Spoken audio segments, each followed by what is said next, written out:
I have come here to chew bubblegum and kick ass. And I'm all out of bubblegum. Pain heals. Chicks dig scars.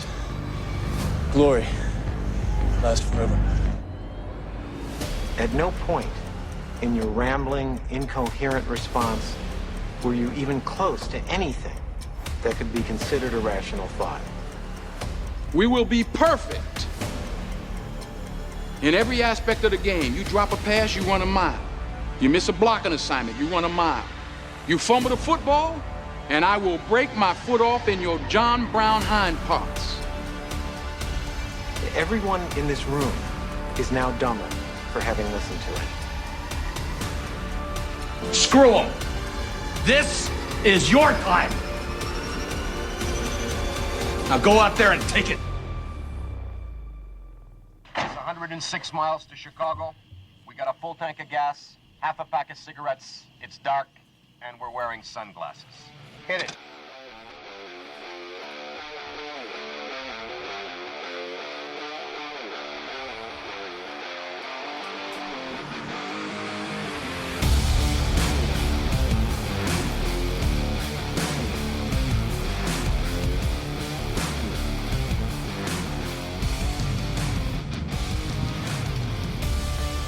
Double A Squad! What's good?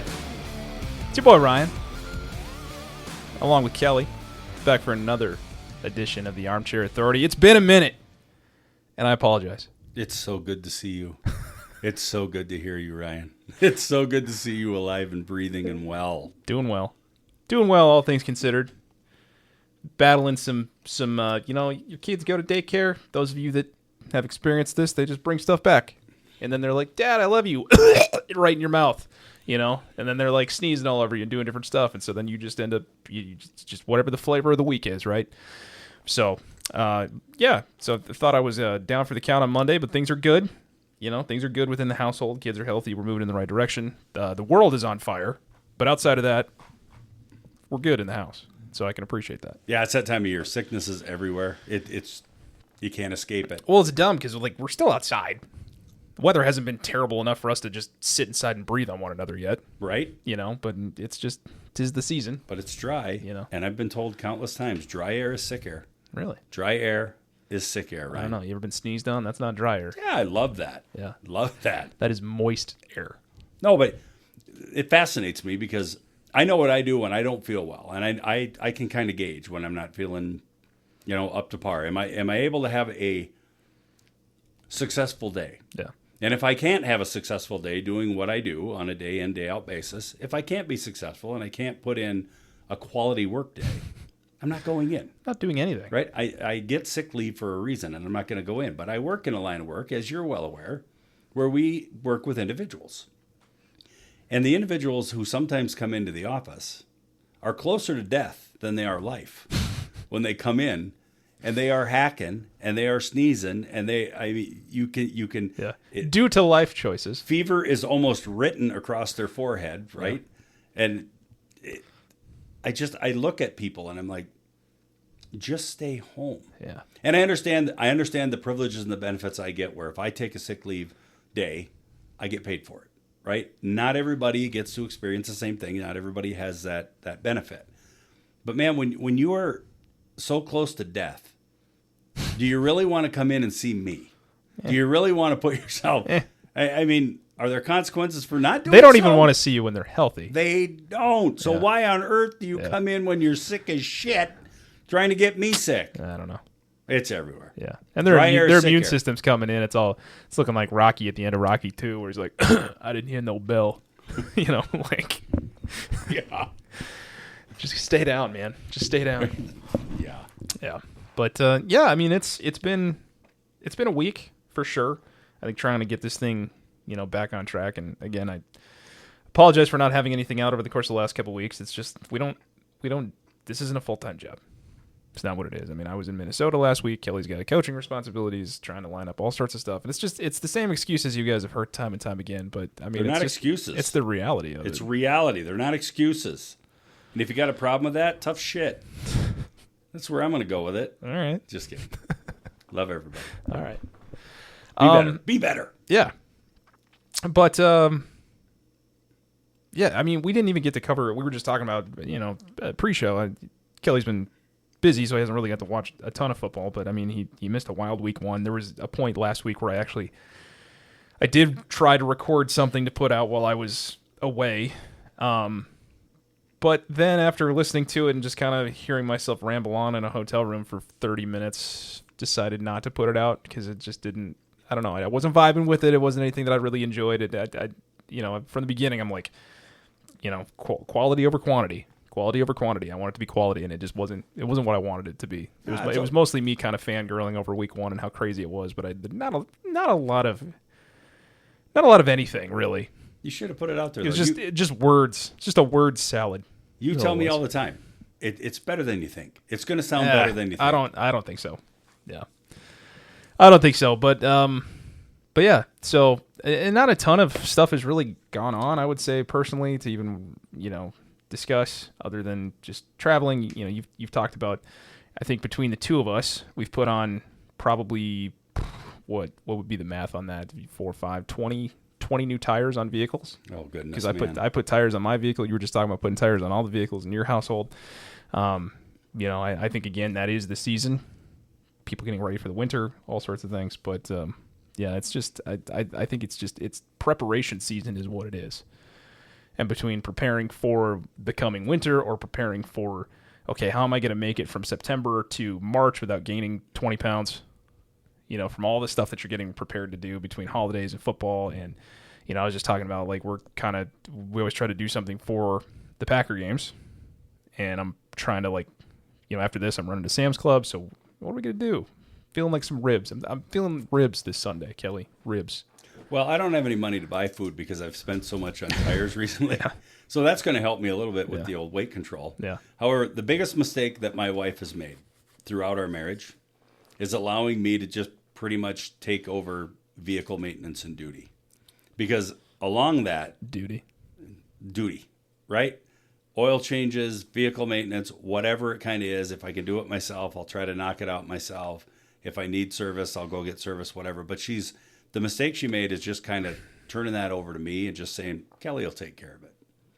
Big mistake. Because I'm the guy who I can look at a tire. How many times can I patch that?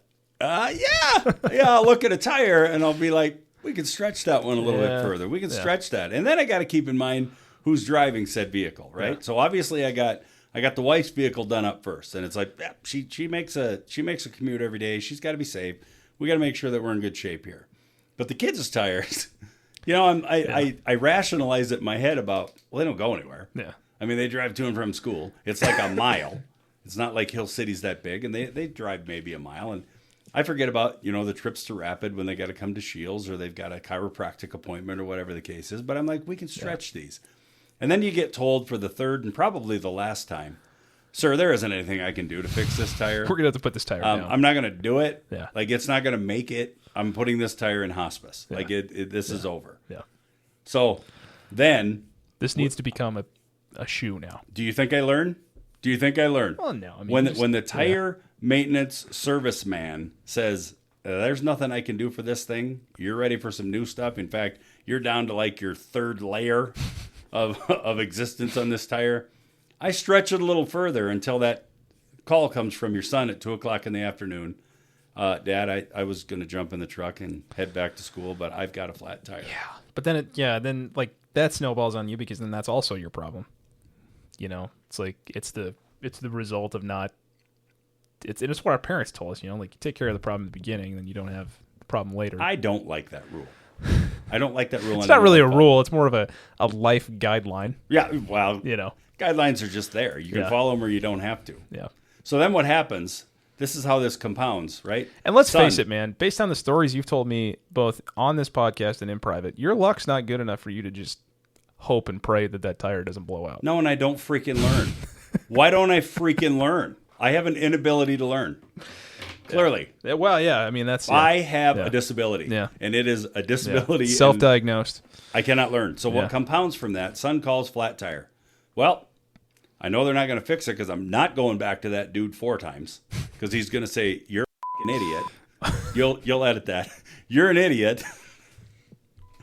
and I'm not going to do this a fourth time. So then, tire's flat. Now I got to make an appointment. Oh, sir, sorry, we can't get you in for a week and a half. Wonderful. Now we're down a vehicle. So now we're driving around other vehicles. And all of a sudden, other vehicles have questionable rubber on them. It's like, okay, well, we're hoping, praying, we're few things in life fingers. more dangerous than questionable rubber. I could not agree more. Yeah. But yeah, then they're driving around in something where, well, those aren't any good either. So let's Stephon cross our Diggs. fingers. Stephon Diggs probably was using questionable rubber. Tyreek Hill didn't use any. Yeah. And he just said, let's roll with it. We'll roll with it. But yeah, then they're driving around on stuff where you're like, well, I sure hope that makes it. Because if that doesn't make it, we're really in a pickle. Sure. You know, so Yeah. whatever. But, you know, we got... Why is it called in a pickle? What does that even mean? I'm not entirely sure. Because it's not like you're regularly putting things in pickles. You're typically putting pickles on things. Or you wrap them. But it's still not in a pickle. It's not in a pickle. It's not in a pickle. Anyway. This entirely ADHD moment is brought to you by Vlasic. pickles. Yeah. Pickles. That's the best tasting pickle I ever hoy. Yeah. Yeah. You have a Jersey pelican. Is that what that is? Is he a pelican or what is he? I think is he a pelican? Or a stork? Is he a stork? I think he's a stork. Classic pickle.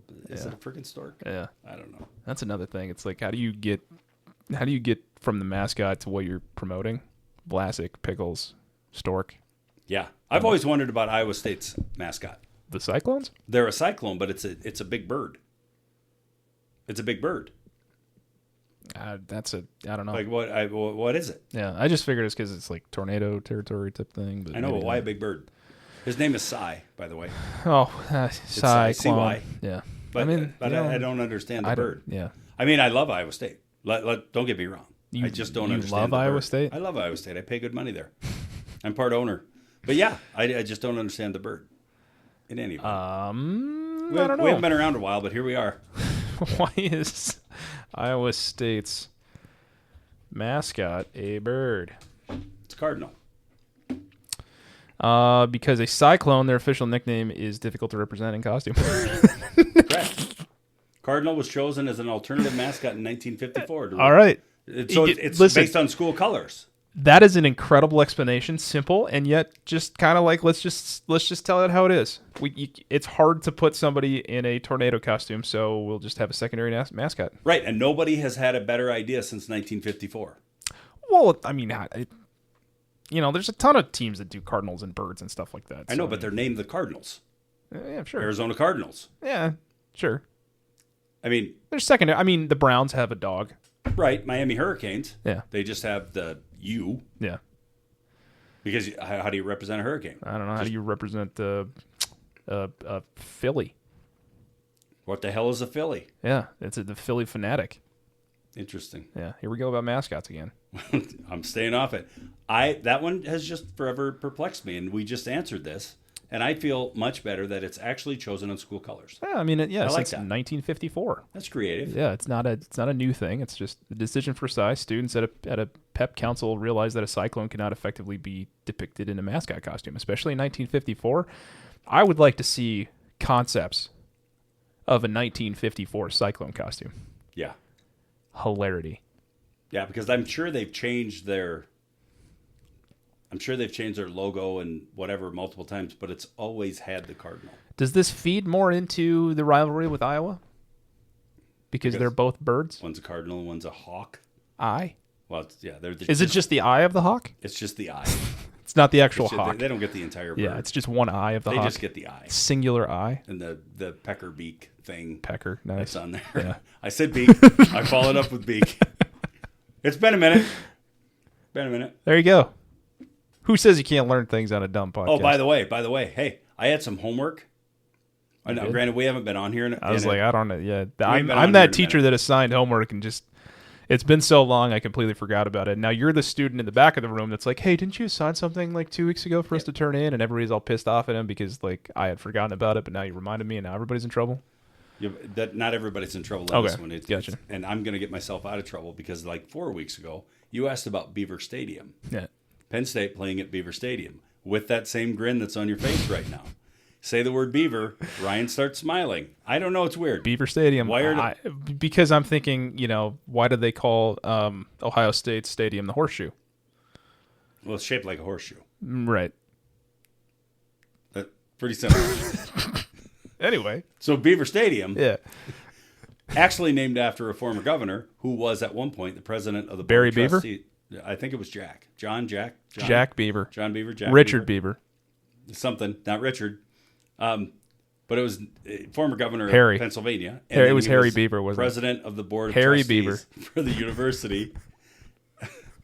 And I can't get out of this. I can't get out of this. And you felt like your 30-minute segment was ass. Look where we're at now. Look at what you're saying. Look what you're doing. Hugh. Jazz. What am I saying? I'm just guessing what the guy's name was. Amanda Hug and Kiss. I'm looking for Amanda Hug and Kiss. Anywho. Very good. All right. Speaking of Penn State, are there allegations about sexual harassment going on? Because listen, I was watching a video, and for some reason, they were talking about the Packers, and then he was talking about Micah Parsons, and as a joke in the background while he was talking, there was a Google search going on about James Franklin, Penn State sexual harassment stuff. Okay, so I don't think that there's anything current, and people can fact check me if I'm wrong. Number one, I haven't watched shit for NFL. Yeah. I've watched college football, but headlines and all that stuff, I have not. Have I been overly busy? No, not overly busy, but just not. I haven't checked things the way that I normally check things.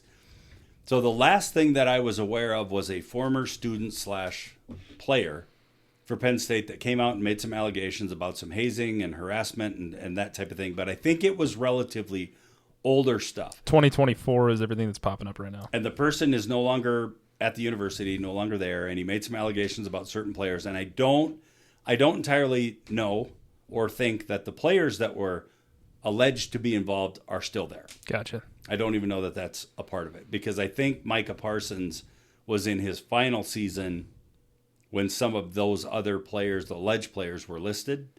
So I think they had already been out of the university as well. I don't know that anything came of that. I don't follow through. And Franklin still gets a lot of questions about things within the program and whatever, and he's deflecting and doing whatever. And I don't mean to make the light of it, but it was just interesting that it popped up in a video that was posted 2 days ago, where it was again talking about Penn State and certain sexual allegations with a different coach and all that other stuff. And I didn't even really look into it. I was going to ask you about it today. I mean, even when you Google, sexual assault Penn State, James Franklin, it brings up a story from 2024. 2 stories at the very top from ESPN. One that says James Franklin refuses to comment on these charges, and then 3 days later, Penn State's Franklin apologizes after news conference exit. Right, for not discussing ex-players. Right, and then lists 2 different defensive players, one a linebacker, one a defensive end, that have both been charged with felony allegations. So, I mean, it's I don't know. Weird. Not that we're getting into any of that. It was just one of those things that popped up that I was curious about because I don't remember hearing anything of it. But yeah, and truth is, and rightfully so. I mean, they kind of earned it. They're never going to get away from any types of allegations related to misconduct, hazing. No. Any of that stuff. They're never going to get away from that. Yeah. It's forever just going to be a big dark cloud that looms over that program, just based on all the crap with Sandusky and all the other stuff. So yeah, and any time there's whispers of it, it's going to be a huge thing, because now it becomes a school culture type of thing, right? Now it's imprinted upon you, because it's why does this keep happening here? Well, now it's a pedophile state, and people still Twitter, other social media platform, pedophile state. They see PSU, it's not Penn State, it's pedophile state.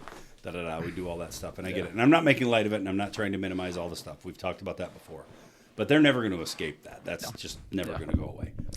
But I do think that I do think there comes a time, though, when you look at active players, active program, everything that's going on right now within the organization, within Penn State, I think media needs to do their part in leaving some of that shit alone.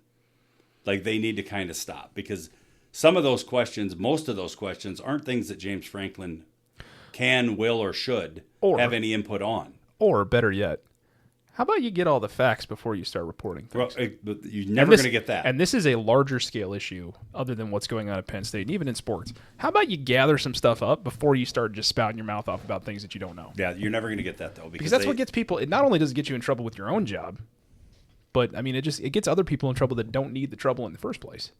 Or it's just, now there's accusations, now you've tarnished somebody's reputation, all this other stuff. Like, let's focus on what the truth is and then get it out. Yeah, there was a reporter that used to cover, a female reporter that used to cover Kansas City Chiefs and everything Chiefs.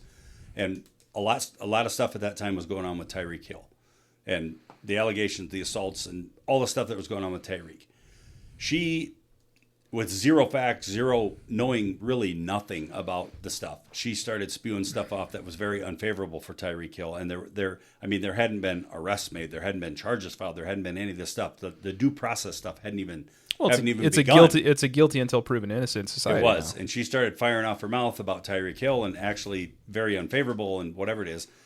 She eventually left Kansas City, and I don't know if she left because she got a boot in the ass to leave, or I don't know if she made her own decision because I think people in deep dark places probably made things pretty uncomfortable for her anyway to remain around there. So she took off and she ended up going to Pittsburgh, and now she might still be there, but she went over and started covering Pittsburgh. Well, then she started, I think it was last year or maybe the year before, she started taking shots at Mike Tomlin. Kind of doing the, not talking about necessarily criminal allegations or whatever, but she would take these shots, and it was like, you are clearly just put on this earth to piss people off. Just unverified. Yes. Like you don't know your head from your ass, and you just keep talking. That sounds self-serving, like she's trying to get herself into the conversation, right? Well, she's getting clicks and she's getting noticed, well, but that's what I mean.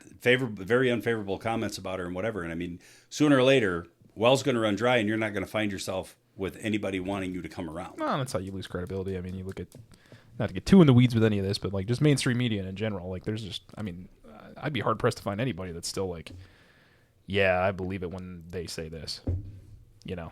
Yeah. So anyway, awkward segue off of that. What you got? You got a rundown of stuff that we're going to talk about today?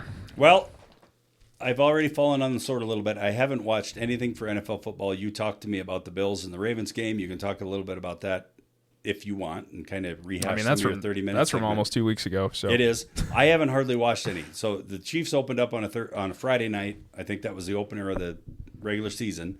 We had a high school football game, and Thursday. It was Thursday with Eagles and the Cowboys, and then it was Friday in Brazil. Well, Brazil. Cowboys don't matter, so I didn't consider that. I didn't consider that a start. But in any event, so Chiefs played Friday night. We had a high school game. Don't let me forget to talk about the Rangers. Don't let me forget to do a little Ranger segment because I love the Ranger segment. Anyway, started with that. Didn't get to watch it. Was coaching a high school football game. That was great. Actually, with how things turned out, what I saw afterwards, Did get a great picture from Meredith on Instagram. Oh, you did? Of you. Oh, geez. Yeah. The one where I was... You're like looking at the camera, pointing or doing something. I can't remember. Yeah, in my head, I was attempting to do a Dr. Evil because I had the head cleanly shaved.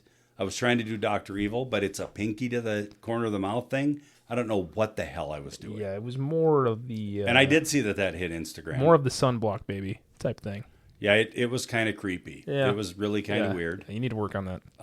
I'm just not going to look at the cameras anymore, I guess. It's probably a good idea. Go about my way. It's probably a good idea. Anyway, I haven't watched hardly any NFL stuff. I have taken in some college football, and... Where have you taken it? True to form. What? You said you've taken it in. Where have I've taken it into my eyes, into my head. That's good. Into my brain. Yeah. Into my brain, into my soul. All right. Internally. Yeah. Taking it in. Anyway, true to form. As every year, always college football. You know what? Don't even come at me with this. College football is so much more exciting to watch. It is so much more entertaining. It is so much more of a fan-involved, spectacular event than the NFL ever can become. And I love college football. I have watched college football. So what I kicked out to you was... It happens every year, right? We start with a big game. We've got Texas, Ohio State. That didn't go the way that I anticipated it going. Ohio State clearly is significantly stronger than I anticipated they would be at the beginning of the season. I understand they just won a national championship. However, they're still kind of a big deal. But college football always takes a turn, right? And we get these preseason AP polls, and we see these top 25 teams, and we see all this stuff. You and I can sit here and say, oh, I think they're too high, I think they're too low, whatever. It kind of works itself out when they start to play the season. But there have been some really, I won't go as far as say jaw-dropping, but there are some big surprises in college football. And actually, some of these are pretty, they're feel-good stories because, I'm on here and I'm kind of blasting 3 weeks ago, I'm kind of blasting some of the mid-level schools that I don't like that they're up playing, the top 5 ranked opponents. I don't like that they're taking some of these mids and they're playing these top-tier guys. I don't like that. But some of these, what could be considered mid-tier programs, are actually making a pretty big splash in college football. And it's actually fun to see. It's nice to see. So what I kicked out to you was just any surprises that you have seen, if you follow college football at all, or if there's any surprises. We're entering week 4 in college football season. Any surprises you've seen so far? I have some here. Good. I've got a little bit of justification for it, but is there anything that stands out to you? Because I can tell you one that I didn't put down on my sheet. Oklahoma, right? My time throughout high school and throughout my college days and even post-college, Oklahoma has kind of forever been, they're Oklahoma, right? We're going to hit you in the mouth. We're a good football program. We keep getting good coaches, and we keep putting together solid programs. We're always competing for conference titles. It's just Oklahoma. We see a lot of their players enter the NFL. They do good things. Oklahoma, the little resurgence of Oklahoma coming back. I mean, they really quite handily beat Michigan, a ranked Michigan team this year. And the score didn't look as lopsided as the game did in terms of physicality and whatever, but it's just nice to see Oklahoma back because they made the jump from the 12 to the SEC. And I feel like, they're going to hold their own. They're going to hold their own in the SEC. And I don't know, we've talked a lot about them, but stuff like that, where you see some of these teams, because we did talk about it. We talked about teams that all of a sudden they're kind of invisible and you don't hear much about them, and they're not making the big splash that they used to make, but they're just quietly recruiting and quietly building their program back up. And all of a sudden we're back to relevance and we're just curb stomping teams that we should curb stomp, and we are beating very competitive teams. That's Oklahoma in a nutshell right now, and I love to see that. Yeah, I think Notre Dame. Yeah, maybe in the other direction. Going the other direction. There's a couple that come to mind when I think about it, and I think number one, top surprise in a good way, Tennessee. I think the program that's getting built over at Tennessee is something that we haven't seen out of them in maybe ever. Tennessee has not been a competitive football program in at least in the years that I've been around. Peyton Manning. Even then. Last time that they were really, truly competitive. Yeah. And they should have beat a tremendous Georgia team last week, if not for different scenarios and things like that. If not for football, right? It's just things that we see. They played them tough. Every time that Georgia hit them in the mouth, they would come back and hit them right back in the mouth, type of thing. And it ends up going to overtime and things happen and all that other stuff. And that loss doesn't really hurt them. You lose to a great Georgia team who's ranked in the top 5. It's not going to hurt you. You're still a good football team. So they remain at 15. I think they'll work their way back. I think the program that's getting built there is really exciting to see. On the other spectrum, something that I was talking about with some of the guys at the softball fields this weekend while we were playing a tournament is for 2 weeks and now 3, I have been quietly on the Clemson isn't as good as people want to say they are bandwagon. Man. My eyeballs tell me one thing, and then you see the rankings and they're telling you a different thing. You're not alone, though. Everybody was high on Clemson. I was high on Clemson, but major talking heads that are very, very I was not deeply diving into after that week 1 game. I was thinking to myself, this is not. They don't look good. No, but prior to opening kickoff, everybody was raving about. And then Clemson. they go and they play kind of a no-nothing game in week 2 and squeak that out, and then they go into week 3, and they get beat. I can't even remember who the heck they were playing, but we were kind of watching it on and off between games, and I'm like, I think they're going to lose.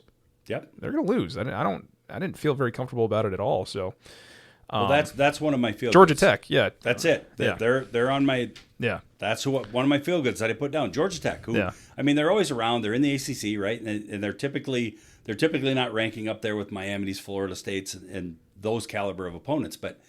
Georgia Tech, feel good story, 3-0, beats Clemson, right? And it's like Georgia Tech. Yeah. Not a team that you would typically see in middle of the pack or upper tier of the ACC conference. I mean, it's a feel good story. That's good stuff. So is Clemson just not as competitive as we thought they were, or is Georgia Tech actually kind of built something there? Do they have a little something rolling? Maybe. They get to miss Miami this year on their schedule. They miss Florida State. They could very, very likely, they could end up in the top 15. I mean, it's a feel-good story. Yeah. I think the other two that stand out, and then one bad one. So, and I won't get into too much detail, but again, not to beat a drum for Iowa State, but we were kind of questioning it before the season, where it's like, man, they're pre-rank, really, and they just keep hanging around. They're not losing. They keep winning games. And then the other one that's kind of similar boat. I mean, you got Texas A&M.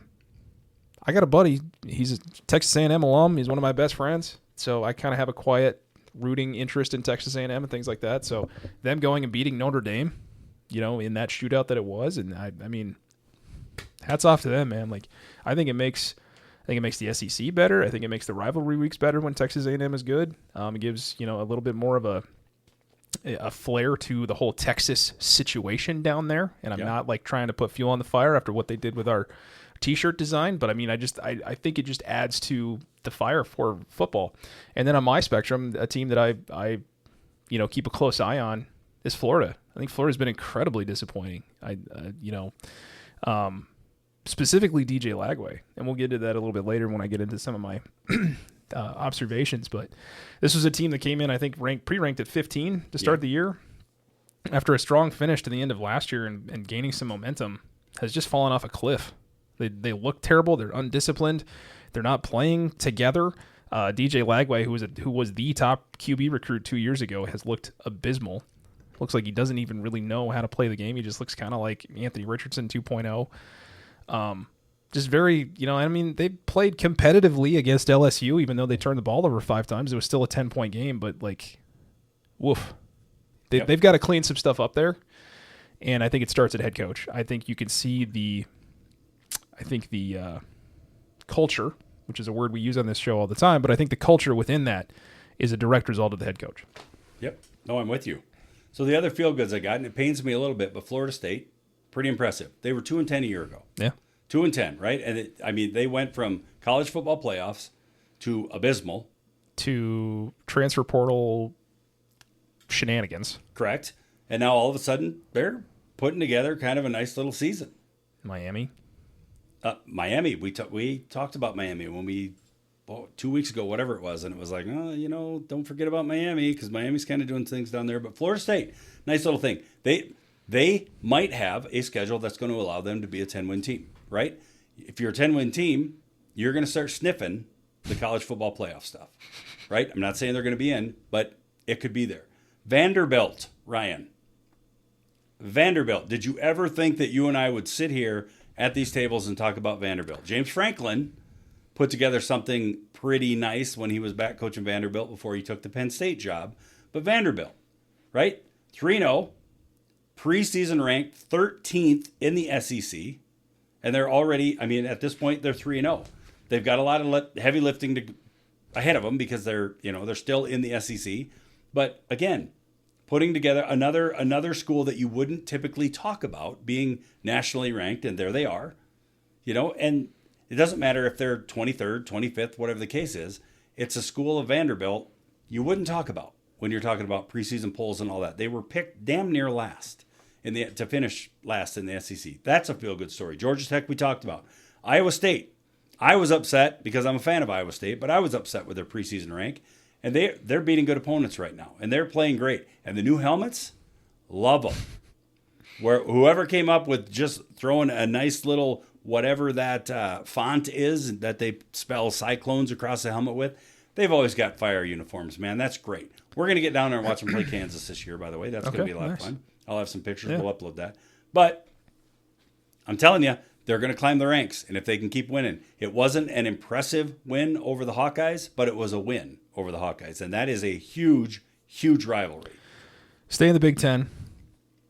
Nebraska at Michigan this week. Yep.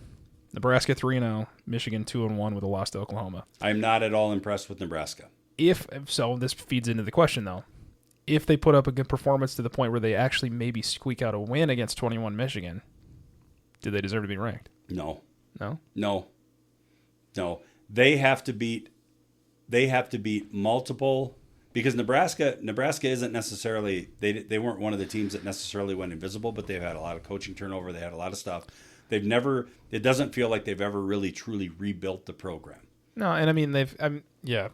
So there are 3 games right now, just to put it in context for people. They have a squeaked out win against the Cincinnati team, and then their next 2 games they scheduled against Akron and Houston Christian, which they have a 68-0 win and a 59-7 win. So Correct. now they get some stout competition, and the rest of their schedule, there's more Big Ten opponents coming here within the next the next 5-6 weeks. Yeah. There. So I mean that'll definitely give us an idea as to who they are for sure, especially when you go Michigan to Michigan State to Maryland to Minnesota to Northwestern, then your USC, UCLA, they get Penn State and Iowa to end out the year. But I think this will be the true test of have they turned the corner. Correct. They have to play multiple quality opponents before I would even consider thinking about them getting a ranking. If they go out, beating somebody like Northwestern or Maryland or somebody in your conference, beating somebody like that's not a resume builder, right? That's those programs are struggling right now. Mm-hmm. But when you start getting into the not UCLA, but you get into the USCs and you get into some of the other, Michigan State, right? USC and Penn State and Iowa are 5 opponents they have throughout the year. Iowa, right. Not ranked, but still a tough team. Nemesis for Nebraska. Oh, yeah. Has been for a years. lot of people. I mean, they're just a thorn in a lot of people's sides, and they play an ugly brand of football that just continues to produce 9-10 win seasons. So the only reason I bring it in, based on where we live, there's a lot of buzz around Nebraska and all that talk and stuff like that, but it just kind of seems like they're setting themselves up yet again for another, you can beat Houston Christian by 59 points. And you should. Yeah. You should. I mean, those are games that they should win. That's what that score should look like. And Matt Rule has these really inspiring, pep talks in the locker room, but outside of that, it's like, okay, Yep. Well, get up against the programs that are recruiting 5-star kids across the board, and let's see what happens with Nebraska. Well, I'm not a Husker fan. Yeah. I'm just not a Husker fan, and I would be more so if their quarterback wasn't cosplaying as Patrick Mahomes, and then adamantly denying it. Got it. I've got my own brand. I've got my own style. Yeah. No, you don't. No, you don't. Yeah, down to the hand gestures, buddy. No, I'm just with admit you. it. Just admit it and move on, and we'll all be the better for it. Yep. So the Iowa State team, I like that. The other little feel gooder. Georgia Tech, they did get ranked. Yeah, after that they win are last ranked. week. Yeah, They weren't ranked last week, but after their win against Clemson, they got all the way up to 18. It's been funny to see how these things have, how much of a jump some of these teams get versus the other ones. So, you look at South Florida, they were unranked when they beat a ranked Florida opponent. Yeah, they beat Florida. I think they go up as high as 15. They lose to Florida State last week, right? Or no? They played another Florida team last week. Was it Miami? Help me out here. Anyway, they lose and now they're unranked. So it's there's the rhyme or reason to some of this stuff is just kind of all over the board for me. Well, and some of that ranking and that climbing power starts to lose its steam because people did think that Florida was legitimately a top whatever team. And then they watch them play, eye test, see what's going on in Florida, whatever. And all of a sudden it's they were probably overranked. Miami. They played Miami and lost 49-12. So their 18th ranking just disappears now. Yeah. Right. Whereas Georgia Tech, they beat, I think, 12th ranked Clemson at the time, and now they're all the way up to, 12. Now they get to be 12. Now they get to be 12. Yeah. So my last feel good, Missouri. The Missouri Tigers, right? Missouri. Peeled out of the Big 12, made the jump to the SEC. In fact, I think they went before Texas and Oklahoma, so they were kind of one of the first to leap out and join the SEC. And it's Missouri, right? It's Missouri. Not a powerhouse. I don't know that they've ever been a powerhouse. I don't know that they were ever a powerhouse even amongst the Big 12. Now they go to the SEC. Opponents get a lot stiffer, much higher quality of football down in the SEC. But they haven't played. They haven't played anybody though. They haven't. But it's still Missouri. They still are in the SEC. They were pre-ranked in the polls to be 12th, just one spot ahead of Vanderbilt. They are 3-0. This feels like an toughest- SEC Nebraska thing for me. It could be, but the toughest team left on their schedule is going to be Texas A&M. Well, so yeah, I mean, looking at their schedule right now, South Carolina this week, then UMass, then Alabama, Auburn, Vanderbilt, and Texas A&M, with a Mississippi State thrown in there, and then Oklahoma. So you have the 10, 11, 14, 20, and 22nd ranked teams currently left on their schedule. Yep. But it's a feel-good thing, man. Yeah. They went to the SEC and they're finally starting to compete. You brought up a point when you were talking about, well, not necessarily a point, but a point I'd like to bring up when you were talking about Florida. And we've talked a lot about transfer portal. We've talked about NIL and all that stuff, right? Probably ad nauseum. However, when you look at a team like Florida, and I don't know that this is the case, I'm just putting it out there. We've talked about pros and cons of the transfer portal, right? And I think we've seen this in the NFL with free agency. These teams go out and they start acquiring these free agents because these free agents were so dynamic and they played so well for this team and or maybe this team. We're going to bring them in. He's going to be a locker room guy, going to bring competition to the position, whatever.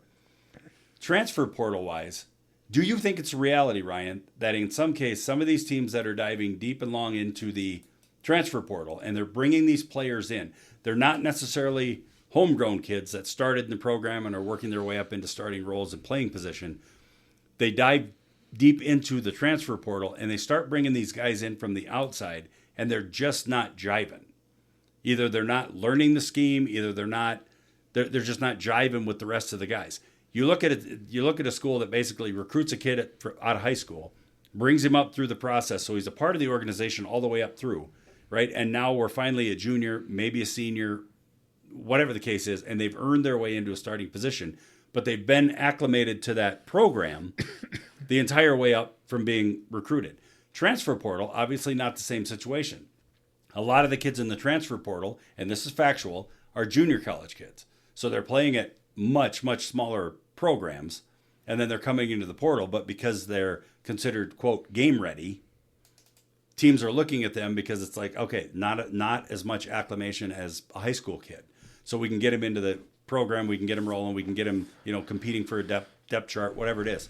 Do you think that a lot of transfer portal kids, when they're going into the transfer portal and bringing in a lot of guys outside the program, coming into the program, taking them a while to develop, taking them a while to acclimate, do you think that's creating a problem where you're seeing teams like Florida, who we think preseason, they're going to come in and be overly competitive, and then this is kind of hindering that growth because they're bringing too much new to an existing program? I would point, Florida's a culture thing. I don't think they have any problem recruiting. I don't think they have any I think they're getting high school recruits to come in and they're building that program, I think, more from the ground up than they are through the transfer portal. I think the best case for that would be how Clemson has changed their approach this year, where you have more of Dabo using the transfer portal, as he's even stated, and us going, okay, well, you looked at the program he had before this, and now he's getting these guys in from the portal. Clemson's going to be back. They're going to be back this year, right? Not so much. No. Not so much. And so I think obviously it works for some. I think it clearly works for Florida State. I don't think they would be able to rebuild that program as quickly as they did without it. No, but they were in the dumpster. They were. I mean, they spent their time there. Yeah, and I think it depends on the brand of player that you're getting. Are they there? Are they like the kid from who was initially going to play for Tennessee but wanted $2 million more and went to UCLA, and now his coach has been fired, and you talk about dumpster fires. I mean, that really blew up in his face. It did. All because he was trying to listen to a dad who was living vicariously through his son instead of doing what was best for his son. That's a whole nother issue. So I really, it depends. I mean, it really depends. It depends on the program. It depends on the kids that you're bringing in. Some of them are there to, help the program and they want to win, and that's, and they want to reach a level of success that they wouldn't have had at the previous school that they were at. But some of them are there strictly for financial reasons. It's strictly for a personal reason, and maybe they're not completely bought into what's going on. But hey, man, this NIL money, it's pretty sweet, man. Yeah. I'm 19 years old and I'm making X amount of dollars because of this, that, and the other thing, and I don't know. I really don't have a strong answer for you. I don't think there's been enough data for us to look at one thing or another, but I do think, to your point, what you're trying to say, I think Clemson is the best example of that, where you've got kids coming in that are not acclimating to the new culture or whatever it is that we thought it was going to be in the preseason. Right, because it's still a transition. I mean, it's still for some of those kids, it's still a hefty transition. If you're coming out of a junior college or you're coming out of a small program, and you're coming into something as big as Clemson, Florida State, Penn State, wherever it's at, that's still a pretty remarkable transition. Well, you think about it at that age. There's still a lot different. I mean, the skill set and the skill level of those guys, the speed of the game and all that stuff is remarkable for some of those kids coming out of junior colleges or smaller programs. Yeah. It's just huge. Well, I just think about it as an age point. Like you look at, your son's a senior. Think about the different things that they have to handle if they're moving across the country again for a different school. They're going to a different place where they don't know anybody, where they have to try to acclimate to that and make friends and do all this other stuff. And now like you said, you're basically a free agent that went from your hometown to the first team that you played for, and now you're moving across the country to go to this place. Right. And now you've got all these unknowns. And it's a business. And you're trying to handle that as a 19, 20-year-old that has no experience in it whatsoever, while also trying to learn the playbook and play football. Correct. That is a huge... in a business industry where winning is the only goal, and they will replace your ass the minute they find somebody that can do a better job. Yeah. And we're talking about, these are, they're 18, 19, 20, 21 years old, but they're still... They're kids. They're kids, man. They don't have any of this experience. I mean, again, look at your own kids who are in high school and think about the different things that they have forgotten, even today or yesterday. And then now you want to throw thousands of dollars at them and have them go across the country and then try to be successful. Like, some of them are built for it and some of them aren't. And that's just the simple fact of it. And it's not as easy as what we see on paper or what we're thinking it's going to be. Like, wow, this kid's making $1 million in NIL. It must be super easy. Yeah, it's probably super easy to afford the things he wants to afford, but imagine trying to acclimate to all of that new pressure that he's got now. Yeah. There's a lot of things going on in the background. Arch Manning. Look at Arch Manning. The NIL money that he's making, he was basically crowned before he ever played it down as the Heisman Trophy winner, potential #1 pick. That's not working out. Pressure either creates diamonds or it crushes you. Yeah. And he's had some moments, but he has definitely not lived up to the hype that has been what it is. And when you look at it, he's still a kid. He's still a kid, man. Yeah. And I think that's one of the reasons why I think, you and others and even me for college basketball, why it's so polarizing to watch this sport, because they're not professionals. They're not going to make 100% of their free throws. This is why we get so invested in college basketball during tournament time, where it's a 1-and-1, man. This 19-year-old kid in front of 60,000 people needs to make this free throw. Right, or miss it if he bet against himself. Yeah, that too. Yeah. That too. So it's like, again, if you put yourself in that mindset of this is still it's a year older than your son. And he's got that pressure. Yeah. So I think expecting perfection out of them or expecting them to come in and be a role player like you would in free agency in the NFL, I just don't think is a feasible thing. I think more often than not, you're going to run into the other side of it. I agree. So I agree. All right. Well, that's college football in a nutshell. Okay. What else you got? I love college football. Well, then we're going to make the jump to the NFL. Ooh. I think today's just all about the obvious, right? We've got 4 stinkers in the NFL. We've got 4 teams that are 0-2. Sure. Obviously, we can spend a little time talking about that, right? So what I had sent you was, is it time to panic, or should people just chill the hell out when it comes to teams like Bears, Giants, Chiefs, Dolphins, right? They are our 4 offers. So break each of those down, Ryan. If you're looking at any of the 4, let's just start with the Giants. If you are the New York Giants and you are 0-2 right now, looking at the schedule ahead of you and looking at my, best predictor of future behavior is past behavior, and their past behavior has not been very good. They have not been doing very well the last several seasons. Is it time to panic for any of those 4? Start with the Giants. Is it time to panic for the Giants? For the Giants, no. You knew what this was when you entered this season. You knew what your quarterback room was. You knew exactly where you were going. You had one of the top 5 picks in the draft last year, with drafting Jackson Dart, and you knew that this was going to be a process to get you back to where you wanted to be. This is not time to hit a panic button. It's time to just continue to follow the process that apparently your team has decided to go on, and now you need to decide whether or not you're going to let Russ play out the entire year, or if you're going to throw Jackson Dart to the Wolves and see what he's got at some point.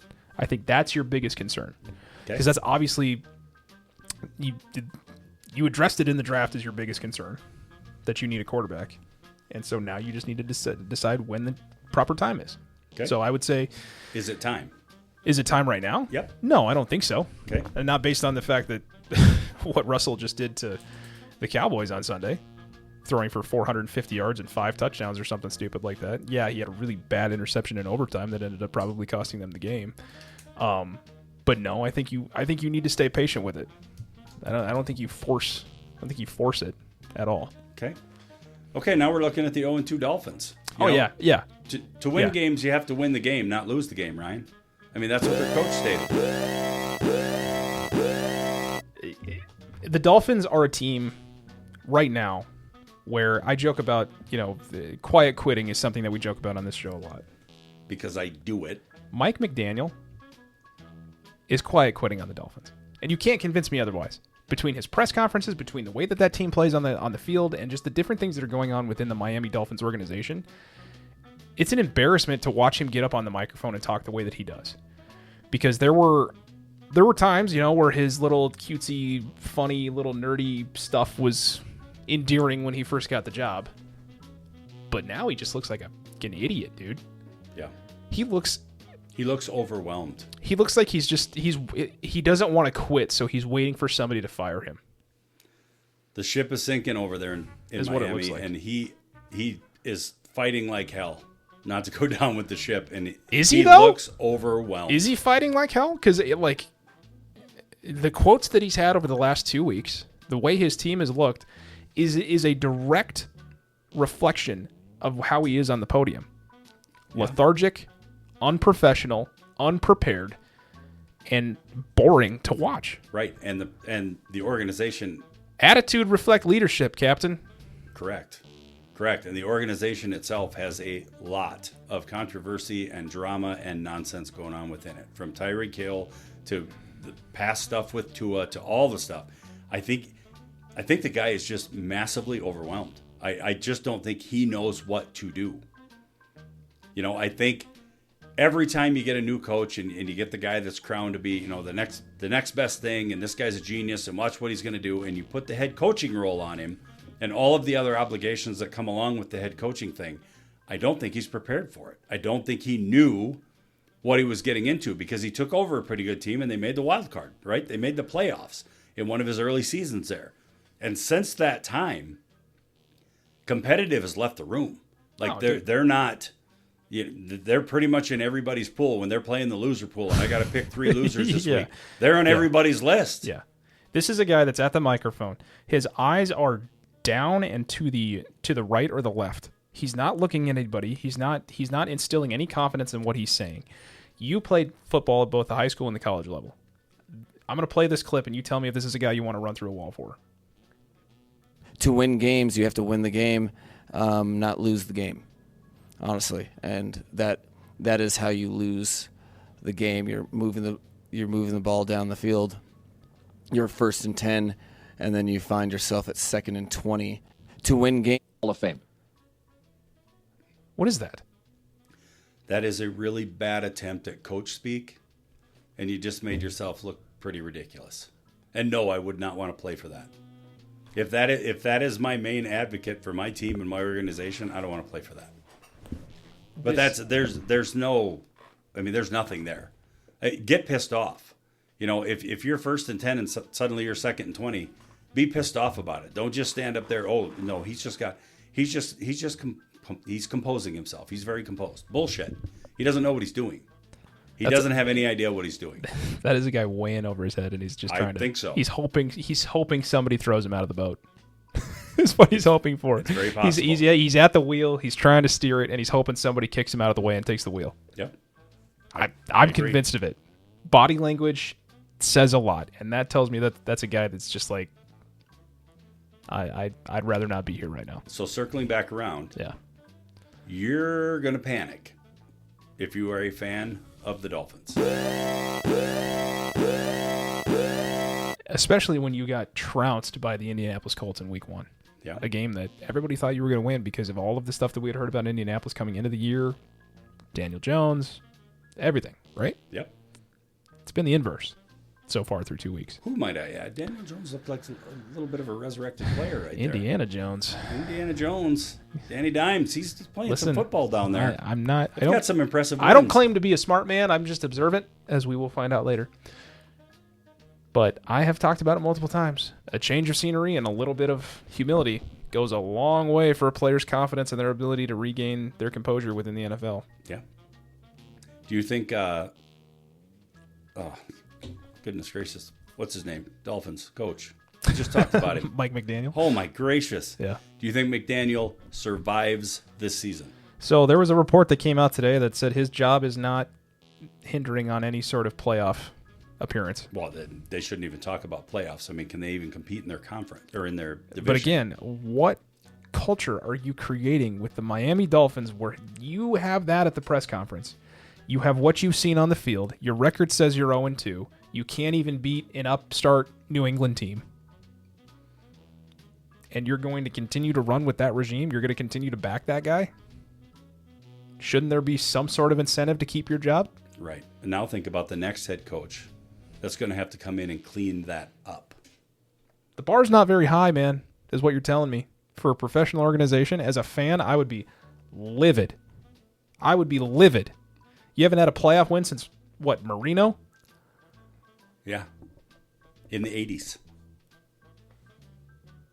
Been a while. I don't know. I have a higher standard, I guess. But, I mean, if I'm investing that much money into owning a football team, yikes. I mean, you got the new owner of the Colts. She's down there taking notes. She's down there making sure things are running the way that they're supposed to be. She's on the freaking sideline, dude, being invested in it. And the Miami ownership's like, meh. We make the playoffs. We don't make the playoffs. Does it really matter? Yeah, it matters. Matters to your fan base. I bet you do something for them other than just mediocrity year after year. Anyway. Ryan, 0-2 Kansas City Chiefs. Time to panic? No, it's not time to panic. I think this is the result of, and I talked about this last year too, you cannot consistently win games the way that they were winning them. It is not a sustainable way to win football games. When you have 11 straight one possession or like one score wins, that's going to flip on you at some point. So what has happened over the course of their first 2 games here, Kelly? They have lost 2 games by 1 score. Correct. It is going to flip on you at some point. This is the first time in Patrick Mahomes' career that he has lost 3 straight games, if you include the Super Bowl. It is not time to panic. Still a good coached football team. Still plenty of talent. They will have Xavier coming back here at some point. Worthy, yep. Yeah, Xavier Worthy coming back here at some point. There was even rumors that he might even try to play this week. And then Rashee Rice here within the next probably 4 weeks. Yep. By the way, convicted felon, right? Okay. Why are we wearing T-shirts that say free 4? Oh, you're going there. There it is. God, I was hoping to miss that one. I was hoping to miss that. That is some of the dumbest shit I have ever seen in my years. What do you mean free 4? And they're not counting like a third grader where it's like 1, 2, free 4. No, it's F-R-E-E and the number 4, which is the number that Rashee Rice wears. And they're saying free him because he got suspended for 6 games. 6 games in which we covered and we talked about and said, okay, I actually thought it would have been maybe a little bit less. Yeah. Some people say the NFL was actually pushing for maybe more. They were talking about double-digit things. Yeah. For drag racing on a highway and nearly killing multiple people. Yeah. And listen, I'm all for having your teammates back. But could you imagine if the Ravens came out with shirts on that said free Tucker?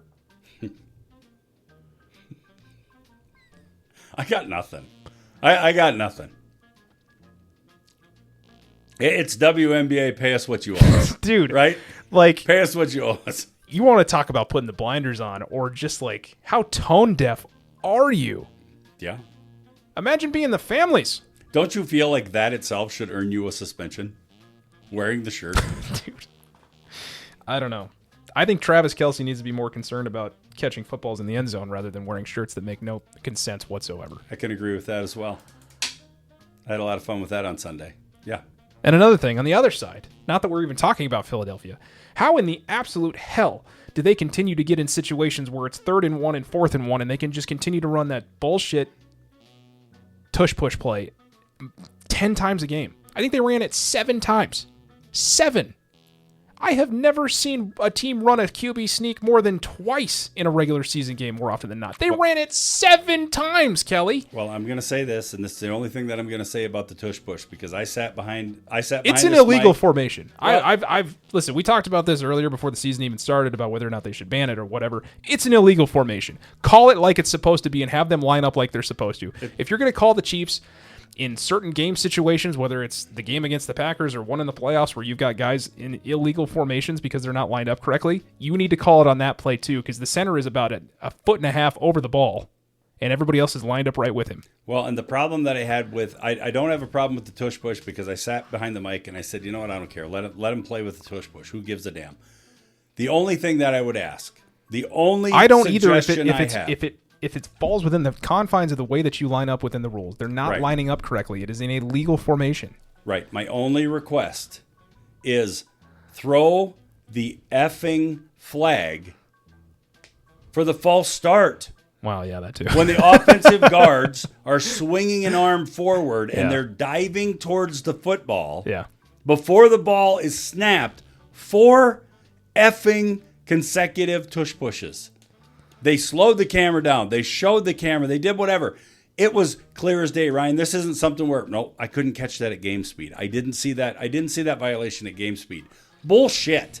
Because everybody watching the game is like, you could see an arm swinging from the right guard towards the football. Like they are jumping the snap of a center who's already over the ball. They're jumping the snap ahead of time.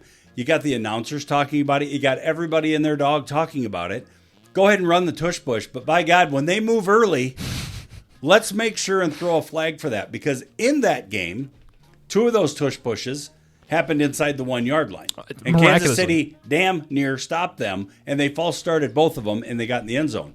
Too late in the game, where Kansas City was trying to get the ball back, 2 of them happened in a row, and they damn near made a stop. And they false started those 2.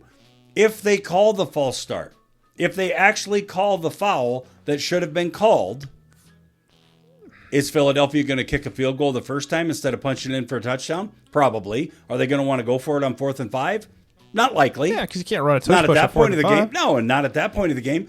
If they're backed up and they're 4th and 5, late in the game when Kansas City's trying to get the ball back, are they going to punt or are they going to go for it on 4th and 5? I mean, you talk about game-changing things, and I know things happen in every game. And I'm not just slamming this home because it was the Chiefs game and I'm a sore loser. I'm not. Kansas City's not playing well. They've got 1,001 problems going on right now. They have no wide receivers that are worth a damn. They have no running game whatsoever. You know, they've got a lot of problems that, very easy to justify being 0-2. They have a running game. But when you look at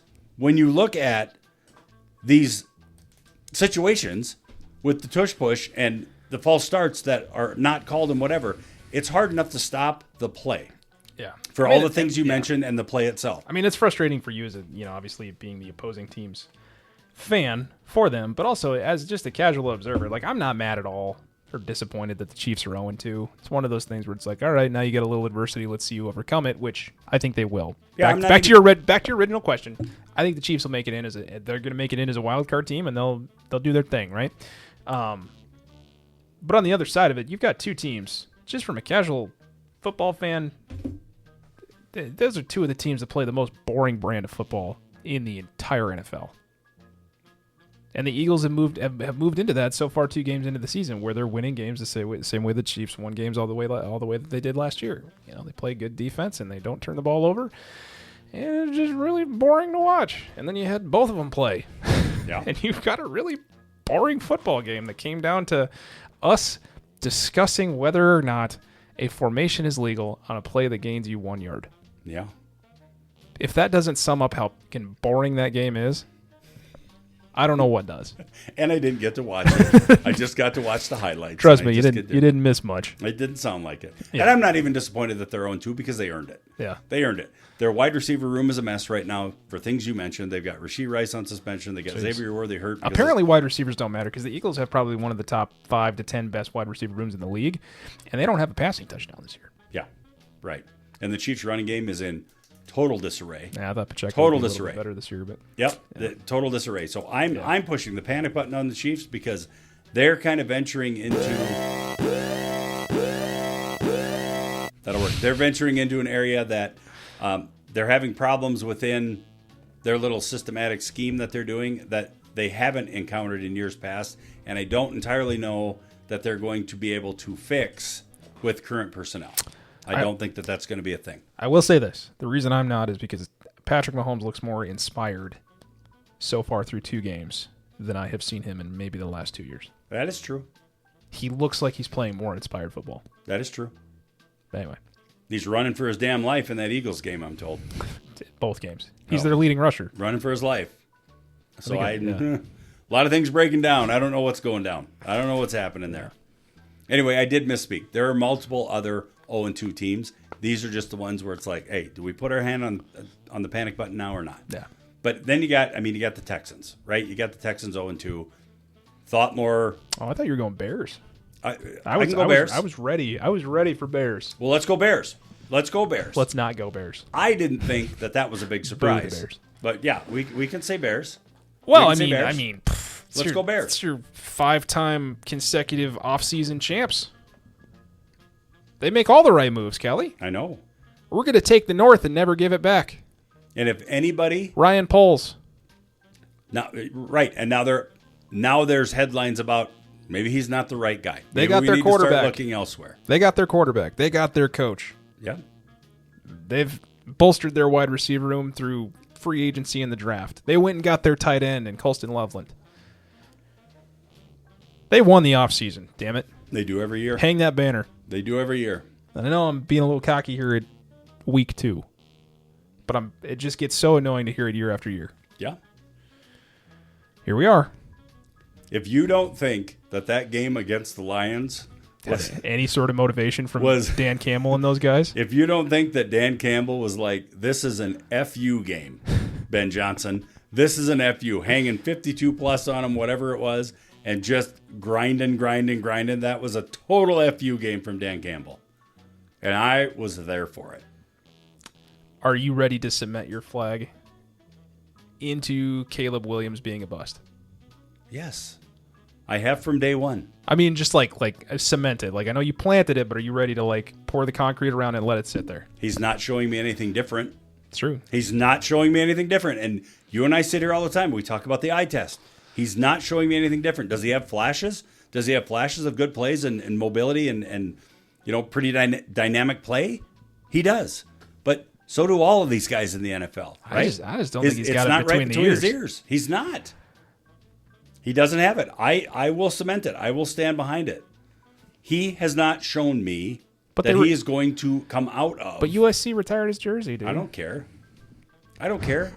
Tires get jerseys get retired everywhere, right? Colorado, hell, they do them before guys are even drafted. I mean, jerseys get retired everywhere.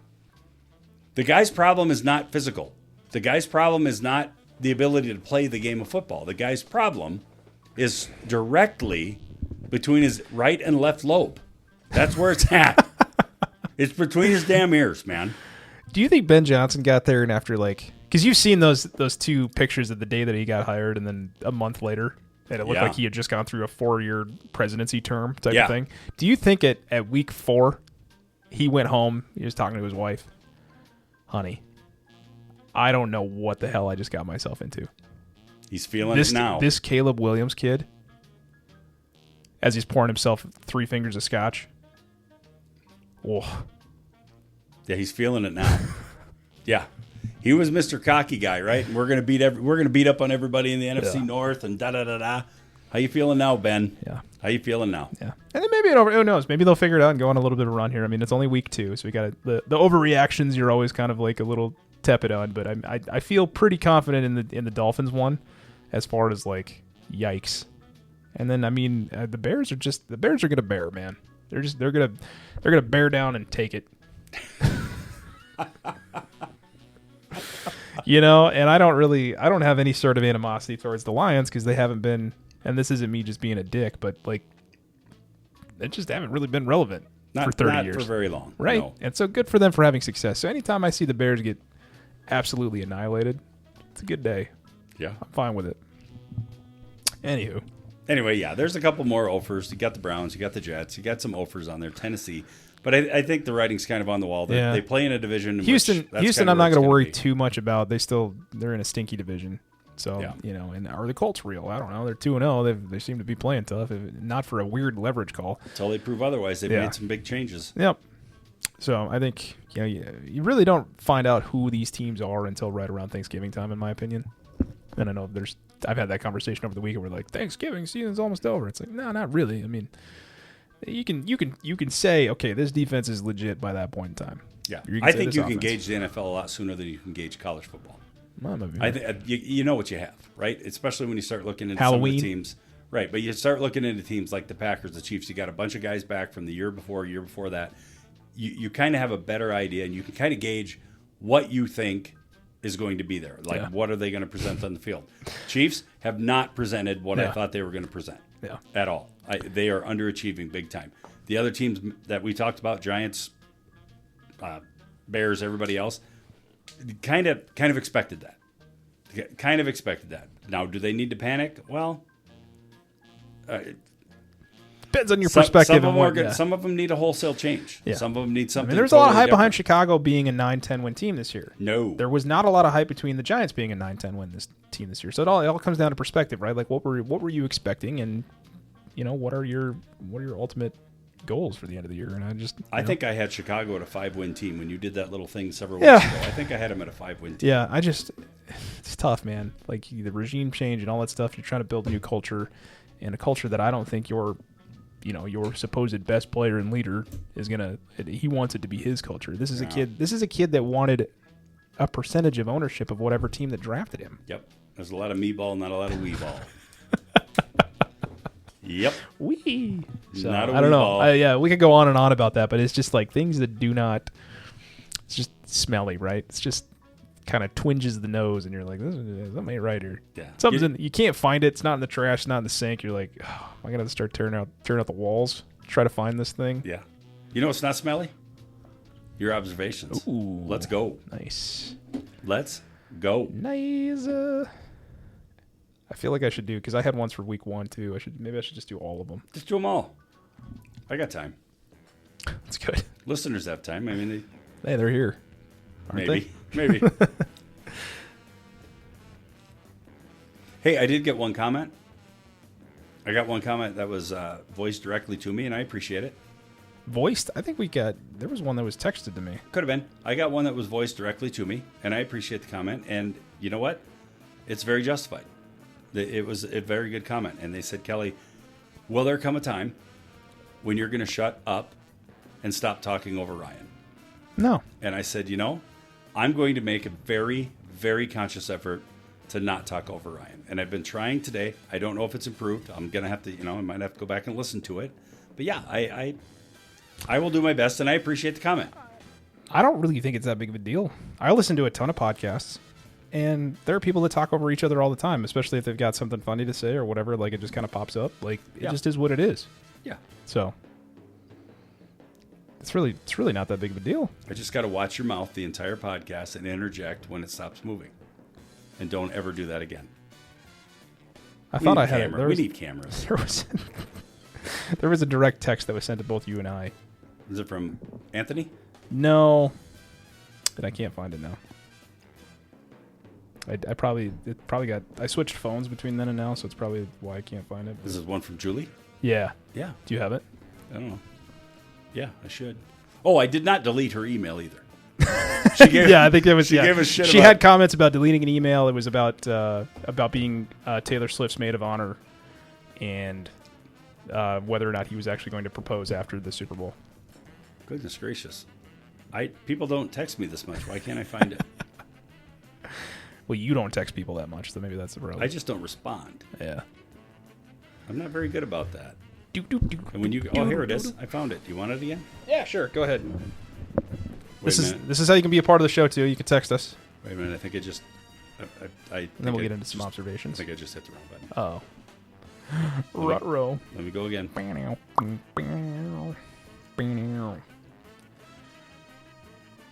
Let's see here. Oh, here we go. Here we go. Ah! I mean, anytime. So my today. phone tells me I should hit the recover button, Ah, which I have now hit the recover button. there you go. There you go. You want me to read the whole thing? And you can, you know, Is she going to be mad at us? I don't know. She sent it to us. No, you're probably right. Good Lord, dude. This is... Well, classic me not making sure that this song replays. Anyway, the fart. How'd that go? Okay, I'm just gonna get into it while you figure that out, and then we'll circle back around. This is so I'm embarrassing. gonna do week 1 and week 2 here. So this might get a little long, and you might be like, "What is he talking about?" But the first portion of this, I'll tell you when I switch over to week 2. So this is week 1. All right, September 5th. Week 1 Sherlockian observations. Football is back, baby. In all fairness, Kelly, Dak Prescott is kind of shaped like a spittoon. Jalen Hurts can scoot. Brandon Aubrey has a bionic leg. Javonte Williams, he might be legit. When Dak Prescott is cooking, he's one of the best in the league. It's just unfortunate that he can't consistently remember his own recipes. Are the Cowboys good? And it was funny because we got to do a conversation about that after they played not the Chiefs, but the Philadelphia Eagles close. It was like a 4-point game or something. Like, hey, if we can play Philly that way, we're feeling pretty good. And I was like, you need to be careful with that because you guys were saying the same stuff last year and then got your doors blown off by the Saints. Towards the end of the Giants game this week, similar things were popping in. I think Anthony popped into the chat and was like, if this is what it takes to beat the Giants, oh. Anyway, so then we moved to the Sunday night game. An hour and 20, or no, this was the same game because it got weather delayed on Thursday. An hour and 20 minutes of people who know nothing about weather talking about weather. Sounds like an afternoon with my dad. CD Lamb, where the CD stands for countless drops. Justin Herbert, who are you? Are you elite? Are you just good? Please figure it out. It's nice to see the NFL fix the field in Brazil. Here's an idea. How about you don't send your best players to a different country to open the season? That's just a thought. Herbert about to throw for 400 yards and put up 17 points. Chiefs game. The only time you can feel like someone is losing by 20, and it's a one-score game. So take your time coming out of the tunnel, Kansas City. Not like we're going anywhere. You probably didn't get to watch that game, Did but not. So they came out of halftime, and the Chiefs were just like, the Chargers were already out there doing their thing, getting warmed up, and the Chiefs hadn't even come out of the tunnel yet. Oh. And then they just slowly kind of meander out doing their thing, and I'm like, all right, this is some Bush League stuff here. Pre-game Yeah. or halftime? Halftime. Okay. Yeah. Because there was something about delayed flight, some crappy thing where they arrived late, Halftime. whatever. Halftime, and it might even have been coming out of the weather delay type. And listen, as tired as they are from all their Super Bowl stuff, if now we're getting a delayed flight and we're getting to Brazil late. I mean, come on. We're stacking it on. A tired team already. Mahomes out here looking like a running back under center. Just saying. Juwan Taylor knows the rules of football, right? The amount of holding calls that guy had. He just knows how to break them. Let's be real. We've all wanted to bitch slap Travis Kelce the way that Tart did. Keenan Allen still got it. Travis Kelce with a touchdown, already halfway to his yearly total from last year. And then this will go into week 2 here. So week 2, Kelly, are the Pack in fact back? They might be. Jaden Daniels, sophomore slump inbound. I'm sure turf toe is an incredibly painful injury, but why does it sound like you just have dirt in your toenail? It's awfully painful, by the way. I know. It needs a better name. It needs a better. Yeah. Fox putting up their penalty alert after a yellow dildo hits the end zone is top tier comedy. We sure Trevor Lawrence is the guy? It doesn't seem like the guy. Russell Wilson is cooking. The fact that Brandon Aubrey was literally sitting on his couch and said, I could do that, and then went out and did it better, is mind-boggling. The Dolphins are a dumpster fire, and Tua might still be concussed. So is the coach. Honestly, I'm surprised Tyreek hasn't burnt that bitch to the ground yet. Caleb Williams and Angel Reese share a nail salon. And that's pretty much explains everything you need to know about Caleb Williams. Well, Chicago, at least you won the offseason championship for the fifth straight year in a row. How do the Eagles consistently find themselves in tush-push situations? Seriously, somebody tell me this. Patrick does realize he can throw the ball, right? Not sure he's going to throw it. Not sure who he's going to throw it to, but he does realize he has the opportunity, correct? Daniel Jones about to run the league. Leverage might be the dumbest penalty in sport, only because no one fully understands when it's a penalty and when it's not. And then I just have a note here that just says Baker Mayfield. Oh, boy. There's the Baker love. And to end my observations, I need to find my video here. We're going to end with Brian Kelly. Oh, man, I was just going to say you snuck in LSU earlier and didn't say Brian Kelly. Here is Brian Kelly at the podium after their 20-10 win against Florida. And in the back, I know you love these immediate post-game sessions, but what are you seeing with your offense? Stop. Really? Is that the first question? We won the game 20-10. Try another question. What do you want me to tell you? I just laid it out for you. We played the game to win the game. We played the game to win the game. All right. How about third down then? What is going on with third down? It's one game. Last game, we were great on third down. You're looking at this from the wrong perspective. LSU won the football game. Won the game. All right, asshat. Let's go ahead and talk about this for a minute. You want to talk about barking after a reporter for questioning you about how your team played when that's his job consistently? This is the part of the thing that just coaching in general that just absolutely grinds my gears. It might be my own coffin corner within my observations here. Okay? We'll go there. Brian Kelly gets pissed off at a reporter for asking him, hey, what was up with your offense? Hey, why did you guys suck on third down? Hey, we won the game, didn't we? You sure did, Brian Kelly. You sure did, and congratulations to you for winning the game. But guess what also happened? You had a 20-10 win over a Florida team that beat you in number of first downs, third down efficiency, fourth down efficiency, total yardage, total passing yardage. You did happen to beat them in rushing yardage, but the reporter goes on to ask him about why couldn't you guys run the ball? They had 96 total rushing yards as a team, Kelly. They got beat in every statistical category that you can get beat in a football game, -1. But they won the game, the most important one. Florida turned the ball over 5 times because DJ Lagway is apparently blind. He threw 5 interceptions. And LSU only won that game by 10. They won the game.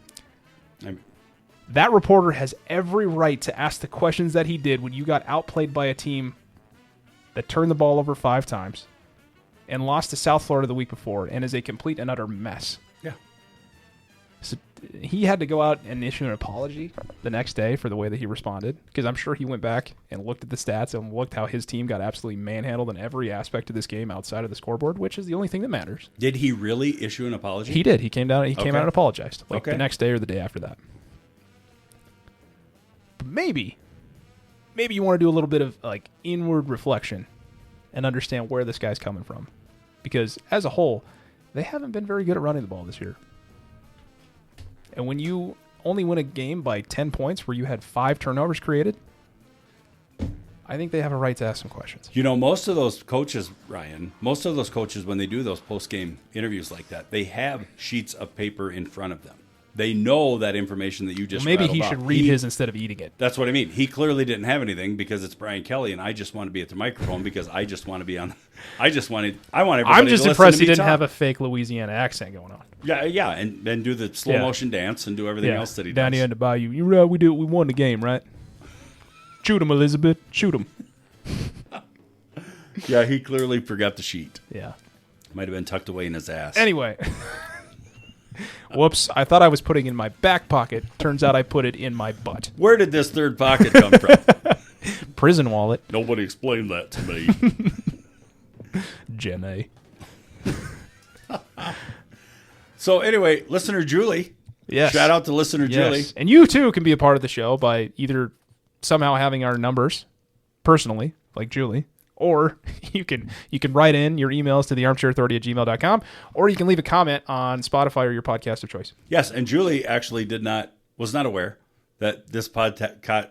Ooh, Oh nice. my Very gracious! good. Yeah, try it again. I'm stroking. The white light. Anyway, Julie was not aware that the podcast had continued. Like maybe we had been a flash in the pan or whatever. And she said, well, I didn't hear you talk about it much. And I'm like, no, I don't talk about it now. I just let it talk for itself. So she just whatever. quit? Anyway, she didn't know that it was continuing. So now we have active listener Julie again, which thank you very much. So in response to when we were talking about Travis and Taylor getting engaged and whatever, Julie, obviously I'm going to read this, but is a huge Swiftie. Right? So she says, listen. We've all got our flaws. Listen. You made the white whale reference, right? The white whale. I love Tay and Travis so much that I feel like I'm actually going to be their maid of honor. And as said maid of honor, I can assure you he would not have proposed if they won the Super Bowl. Just saying. Followed by, how dare you delete my email, Kelly? Julie, I'm sorry. I didn't delete yours. I deleted someone else's. I actually responded to Julie's. I actually kicked something back. Now, am I interested in that whole engagement? No, I'm not interested in that engagement. But Julie, thank you for posting. Thank you for sharing. Thank you for listening. Julie, it's good to hear from you. Play some Whitney Houston in your office for me. Miss you. I want to dance with somebody. Yeah. Just don't break your arm again or whatever it was. Heat with somebody. With that, the pod dog enters. Love me some Whitney. Thought I was dying. Crack his whack, yo. Even thought I was dying. Yeah. Anyway, good stuff. Yeah, very good, very good. Yeah, I think that's the show. Do you have anything else on your on your piece of paper? I don't. There's a lot going on. But I have to get more involved, and I need to watch more stuff so that I have more opinions and observations and everything else. But college football in there, but the pro level, I'm just not there. Do you want to put your 2 cents in about your Hill City Rangers? the The Hill City Rangers. Yes, the Hill City Rangers are off to a remarkable season. Obviously sitting 4-0 right now. Had defeats over Stanley County, Lemon McIntosh, Dupree, and most recently Harding County. And as many people who follow high school football, which I don't know how many that is, but people that follow high school football West River know that Harding County is year in, year out, always making a strong push for playoffs, deep into the playoffs, even some championship runs. Good quality program there. They have a history of great success, very physical, and Hill City kind of put it to them last Friday. So the Rangers are playing outstanding. Confidence is building. We are continuing to get better. We struggled a little bit defensively first week, and then we kind of got the defense figured out, struggled a little bit on offense the second week. Everything started coming together week 3, and obviously week 4 we had a tremendous performance. Shout out to the fans, shout out to the kids. Things are looking very bright in Ranger Nation, and we obviously have another game Friday night, and we just want to keep this momentum rolling. But yeah, super proud of the kids, doing a great job, working hard in practice, keeping the culture up, keeping the attitudes positive. Obviously we preach it all the time. We want we ball, not me ball. So we're staying on top of that type of thing. But no, super proud of the Rangers, doing well. Just need the momentum to continue. Randomly, this is a huge shout out to the program that's getting built up there, and I'll just put in my 2 cents. But every Wednesday, I help out with a small group of teenage boys at church, and we were in our small group. We were talking about some stuff. One of the kids is a freshman at Stevens, and he made the comment of, things go a different way, whatever. I would really like to play in Hill City. Really? Yeah, and I was like, interesting. Really? I was like, hey, I got a buddy. He's a coach. His son's playing quarterback up there. I said they're building a really good program up there. So, which I can't say the same thing for Stevens currently, but I think it's interesting. You guys are getting some recognition for some of the stuff that's going on. That's awesome. Tell him thank you. Because we can suit him up now if he wants to come in now. Because I would say, and this is nothing against any sort of thing, because it's just the way that it is, that I would not have heard that comment 5 years ago. Oh, no. Yeah. No. Probably not even like 4 years ago. So, no. Yeah. It was interesting to hear that come out of his mouth, because it's like, hey, the culture is shifting, and you guys are starting to gain a little bit of recognition here. So that's fun. Yeah. So that's fun. Figured I'd let you know that. But yeah. If you guys have any, thing that you want to send us, you can follow us on Instagram, and you can follow us on Twitter. Those links are in the description.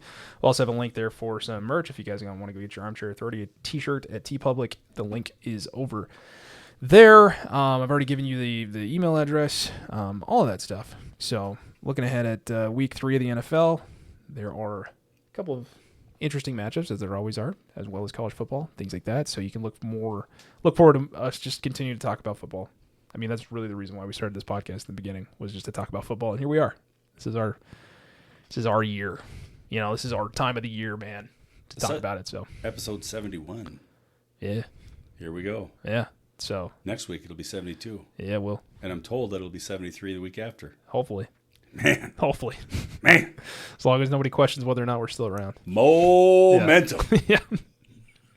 Yeah. I told you this, but you were like, did we just do episode 69? I was like, yeah, that was like a couple weeks ago. Gosh. Yeah, I was just going to put in the title. I was just going to call it Nice. Hit the button. Nice. Hit the button. Nice. So, anyway, hope you guys enjoy the week. Really appreciate you, as always. But yeah, be safe out there, and we will talk with you guys soon.